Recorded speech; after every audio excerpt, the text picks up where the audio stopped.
বলতেছিলাম আমরা শুকরের অনুভূতি। কোরআনুল কারীমের মধ্যে আল্লাহ তাআলা বিভিন্ন বিষয়ের ক্ষেত্রে আল্লাহ বলছেন একটা শব্দ, যে এই কাজটা তিনি করে থাকেন মাইয়াশা, যাকে ইচ্ছে করেন তাকে। ওয়াগফিরু লিমাইয়াশা, আল্লাহ বলতেছেন আমি যাকে ইচ্ছে করি তাকে আমি মাফ করে থাকি। এই যাকে ইচ্ছে করি একটা শব্দ যোগ করছেন আল্লাহ। ইয়াহাবু লিমান ইয়াশাউ ইনাসা ওয়া ইয়াহাবু লিমান ইয়াশাউ যুকুর, আল্লাহ বলেন আমি যাকে ইচ্ছে করি তাকে মেয়ে দেই, কন্যা সন্তান দেই, যাকে ইচ্ছে করি তাকে ছেলে দেই। এই যে যাকে ইচ্ছে করি, আল্লাহ তাআলা বলেন ওয়ায়ারযুকু মান ইয়াশা, আমি যাকে ইচ্ছে করি তাকে রিজিক দেই। এই যে যাকে ইচ্ছে করি, আল্লাহ তাআলা বলেন ইয়াবসুতুর রিজকা লিমান ইয়াশাউ ওয়া ইয়াকদির, আমি যাকে ইচ্ছে করি তাকে রিজিক বাড়িয়ে দেই, যাকে ইচ্ছে করি কমায় দেই। তাইলে এরকম অনেক শব্দ আছে কোরআনে, যে আল্লাহ তাআলা যে শব্দটার ক্ষেত্রে, যে বিষয়টার ক্ষেত্রে আল্লাহ বলছেন মাইয়াশা লিমাইয়াশা, যাকে চাই তাকে দেই, যাকে চাই তাকে দেই। কিন্তু শুকর, আল্লাহর প্রতি কৃতজ্ঞতা, এটা এমন একটা নিয়ামত, এটা যদি কেউ করে আল্লাহ তাআলা একমাত্র এই ক্ষেত্রে বলছেন কোরআনে দুইবার, যে শুকর যেই করে আমি তাকেই প্রতিদান দিয়ে থাকি। এখানে মাইয়াশা নাই, যাকে চাই, মানে শুকর করবে যে, এরপরে তার প্রতিদান যাকে চাই তাকে দেব না, না সকলকেই দেব, যে শুকর করবে।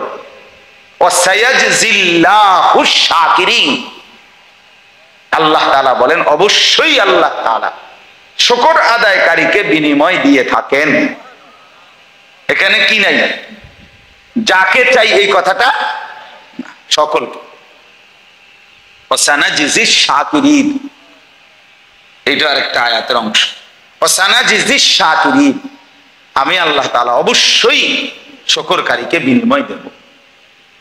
এই জন্য বললাম বাপ, এটা জরুরি বিষয়, নিজের ভিতরে অনুভূতি আসা যে হায় আমি মালিকের কি পরিমাণ ইহসান পেলাম, আল্লাহ তাআলার কত বড় দয়া আমার উপরে হলো যে আমি রমজানটা পুরা হায়াত পেয়েছি।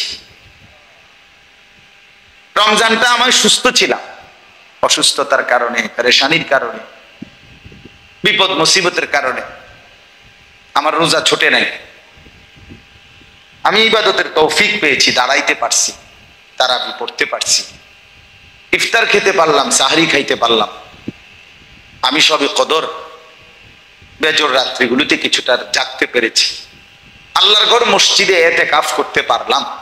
এই যে তৌফিক আল্লাহ দিলেন, সুযোগ আল্লাহ দিলেন, রহম করলেন, দয়া করলেন, ইহসান করলেন,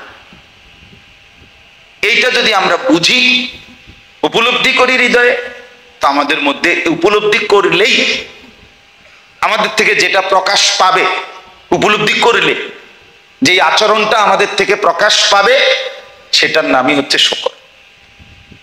কোরআনুল কারীমে আল্লাহ তাআলা সূরা বাকারা 183 নম্বর আয়াত থেকে 187 নম্বর আয়াত, এই মোট 5টি আয়াতের মধ্যে মাহে রমজান এবং তার সম্পর্কিত তৎসংশ্লিষ্ট গুরুত্বপূর্ণ মাসাইল আল্লাহ তাআলা আলোচনা করেছেন কোরআনে। এই 5 আয়াত সূরা বাকারার 183 থেকে 187।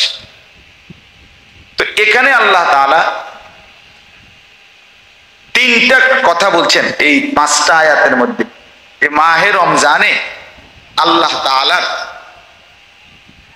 উদ্দেশ্য কি এই রমজান দিয়ে, এর মধ্যে একটা হলো যেটা অন্যতম মূল টার্গেট মাহে রমজান থেকে, আল্লাহ তাআলার প্রধানতম চাওয়া, কেন রমজান দিলেন, ইফতার, সাহরি, রোজা পালন, তারাবি, ইতিকাফ, শবে কদর, এত কিছু নফলকে ফরজের সমান। বা আচ্ছা কোন তো কয়টা ছাগলে একটা গরু হয়? কয়টা ছাগল একত্র করলে একটা গরু হয়? এটা একটা মাস আছে এরকম, যেই মাসে ছাগল গরু হয়, সেটা রমজান মাস। তার মানে কয়টা নফলে একটা ফরজ হয়? হয় না, কিন্তু রমজানে হয়। রমজানে হয় কি না বলেন না? হ্যাঁ, যেন বকরি কি হয়ে গেছে, গরু হয়ে গেছে, যেন নফল ফরজ হয়ে গেছে। একটি ফরজ 70টা ফরজের সমান হয়। সেই 70-এরও দুই অর্থ, এক হলো গুনে গুনে 70, আর এক হলো হিসাব ছাড়া সংখ্যা। 70-এর কিন্তু দুই তর্জমা, 68, 69, 70, এটা যে নির্ধারিত সংখ্যা, এটা একটা হিসাব। আর কোন কোন মুহাদ্দিসিনে কেরাম বলেন আরবি ভাষায় 70 শব্দটি আধিক্য বোঝানোর জন্য, হিসাব ছাড়া সংখ্যা বোঝানোর জন্য আরবিতে 70 শব্দ ব্যবহার হয়। যেমন বাংলা ভাষায় 100 শব্দ ব্যবহার, 100, এটা বাংলায় অধিক বোঝানোর জন্য ব্যবহার। যেমন তুই বেটা আমারে 100 বার কইলেও আমি শুনতাম না, তোমার মতো 100 বেটাই চাইলে বেটা আমার কিচ্ছু করতে আইবি না বেটা, তুই বেটা, ঠিক কিনা বলেন? তোরে মনে কথাটা বেটা 100 বার বলছি বেটা, কথাটা তুই কোনো গুরুত্বই দিলি না বেটা, বলে কিনা আমরা। এর অর্থ কি? এই 100-র অর্থ কি? যা তুমি আমারে 100 বার বললেও শুনতাম না, তার মানে আমারে যদি শুনাইতে হয় 101 বার কইতে হইব নাকি? এটা বুঝাইতে চাইছিল কি উদ্দেশ্য? অনেক, মানে হিসাব ছাড়া সংখ্যা, যতই কও আমি শুনতাম। আমরা যেমন বাংলা ভাষায় বলি, তোর 14 গোষ্ঠী আইলো বেটা আমার কিছু করতে পারছি না বেটা, তোর মতো বেটা গনার দড়ির বেটা তুই আগাইবি না, তুই তো আমি ফিচ্ছে যাম সাহসের কারণে। তো 14 গোষ্ঠীও কিছু করতে পারবে না, এই কথার অর্থ কি? কিছু করতে হইলে 15 গোষ্ঠী আনতে হবে নাকি? না, আধিক্য বোঝানোর উদ্দেশ্য।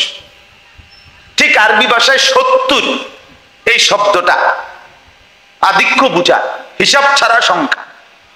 কোরআনুল কারীমে এটার প্রমাণ আছে।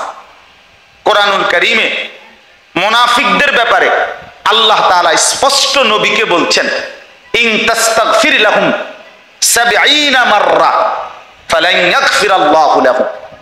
হে নবী বন্ধু, আপনি যদি মুনাফিকদের ব্যাপারে আমার কাছে 70 বারও মাফ চান, কয়বার? 70, 70 বারও যদি ইস্তেগফার করেন, আমি আল্লাহ তাআলা সাফ বলে দিলাম কোনোভাবেই আমি তাদেরকে মাফ করব না।